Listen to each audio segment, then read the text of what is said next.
삶을 억지로 해석하지 마라. 삶은 이해가 아니라 경험이다. 우리는 살면서 끊임없이 의미를 찾으려 합니다. 왜 이런 일이 일어났을까? 이것이 내게 주는 교훈은 무엇일까? 이 상황의 의미는 뭐지? 하루에도 수십 번씩 우리는 삶을 분석하고 해석하고 이해하려 애씁니다. 하지만 정작 삶은 이해의 대상이 아닙니다. 삶은 경험 그 자체입니다. 억지로 의미를 부여하려다 보면 오히려 삶의 본질을 놓치게 됩니다. 1. 모든 것에 의미를 찾으려는 강박. 현대인들은 모든 경험에 의미를 부여하려 합니다. SNS에는 이 경험을 통해 배운 것, 이 고통이 나를 성장시켰다는 글들이 넘쳐납니다. 물론 경험에서 배움을 얻는 것은 좋습니다.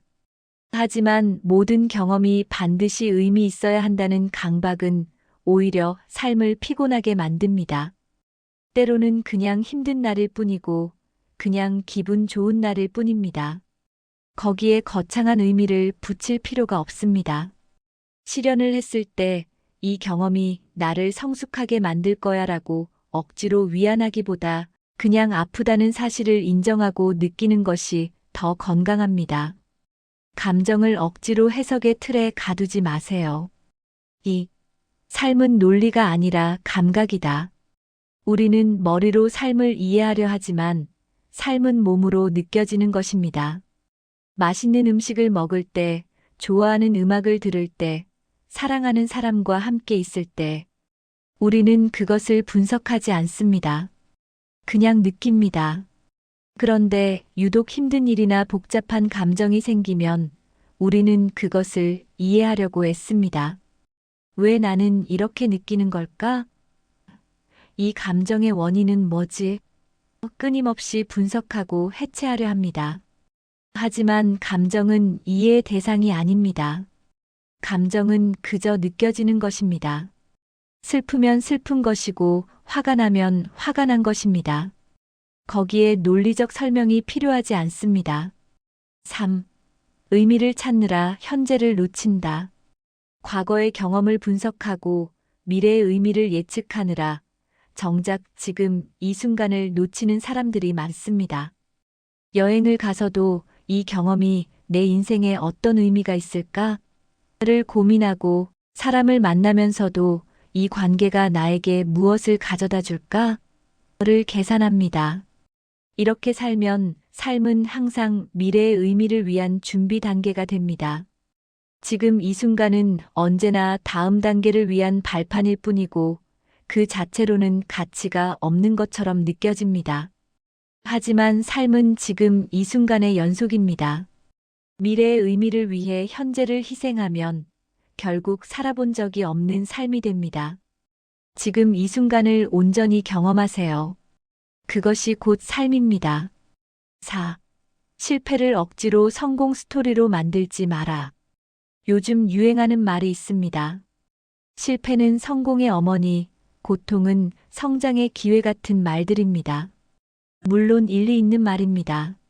하지만 모든 실패가 반드시 성공으로 이어지는 건 아니고 모든 고통이 성장을 가져다 주는 것도 아닙니다. 때로는 그냥 실패일 뿐입니다. 그냥 아픈 경험일 뿐입니다. 그것을 억지로 긍정적으로 해석하려다 보면 오히려 그 경험을 제대로 소화하지 못합니다.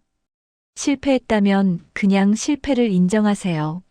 아프다면 그냥 아픔을 느끼세요.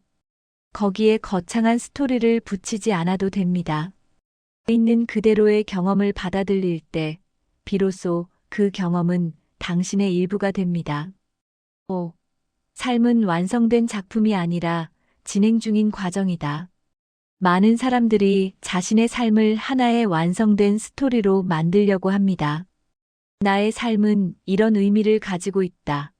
나는 이런 사람이다라는 정의를 내리려고 애씁니다.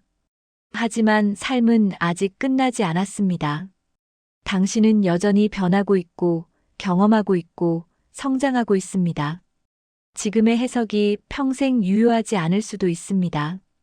20대에 중요했던 것이 30대에는 별것 아닐 수 있고 지금 의미 있다고 생각하는 경험이 나중에는 그저 흘러간 일일 수도 있습니다.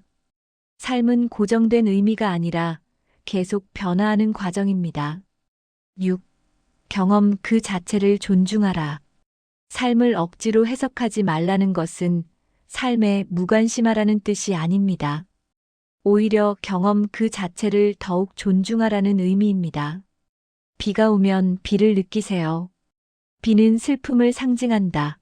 비는 정화를 의미한다 같은 해석 대신 그냥 빗소리를 듣고 빗방울을 느끼세요. 친구와 대화할 때 이 대화가 우리 관계에 어떤 의미가 있을까? 를 생각하기보다 그 순간의 웃음과 공감을 느끼세요. 경험을 해석의 대상으로 만드는 순간 당신은 경험의 바깥으로 나와버립니다. 관찰자가 되고 분석가가 되지만 정작 경험하는 사람은 아니게 됩니다. 7. 때로는 무의미함을 받아들이는 용기가 필요하다. 모든 것에 의미가 있다고 믿는 것은 위안이 되지만 동시에 부담이기도 합니다. 내 고통에 의미가 있어야 한다. 내 선택이 옳았다는 증거가 있어야 한다는 강박은 당신을 끊임없이 불안하게 만듭니다. 때로는 무의미함을 받아들이는 것이 더 자유로울 수 있습니다. 그냥 그런 일이 일어났다. 특별한 이유 없이. 그냥 그렇게 느꼈다를 인정하는 것이 오히려 마음을 편하게 만듭니다. 삶이 항상 의미 있어야 한다는 생각에서 벗어날 때 비로소 삶의 가벼움을 느낄 수 있습니다. 모든 것을 설명할 필요가 없고 모든 것을 정당화할 필요가 없습니다. 결론 삶은 이해가 아니라 경험이다. 삶을 억지로 해석하려 하지 마세요. 모든 경험에 의미를 붙이려 하지 마세요. 때로는 그냥 살아가는 것만으로도 충분합니다. 비가 오면 비를 맞고 해가 뜨면 햇살을 느끼고 슬프면 울고 기쁘면 웃으세요. 그것이 삶입니다. 거창한 의미나 깊은 통찰이 없어도 괜찮습니다. 삶은 완벽하게 이해해야 하는 문제가 아닙니다. 삶은 온몸으로 느끼고 경험해야 하는 여정입니다. 머리로 분석하기보다 가슴으로 느끼세요. 해석하기보다 경험하세요. 오늘부터는 삶을 설명하려 들지 말고 그냥 살아보세요. 그것이 진짜 삶입니다.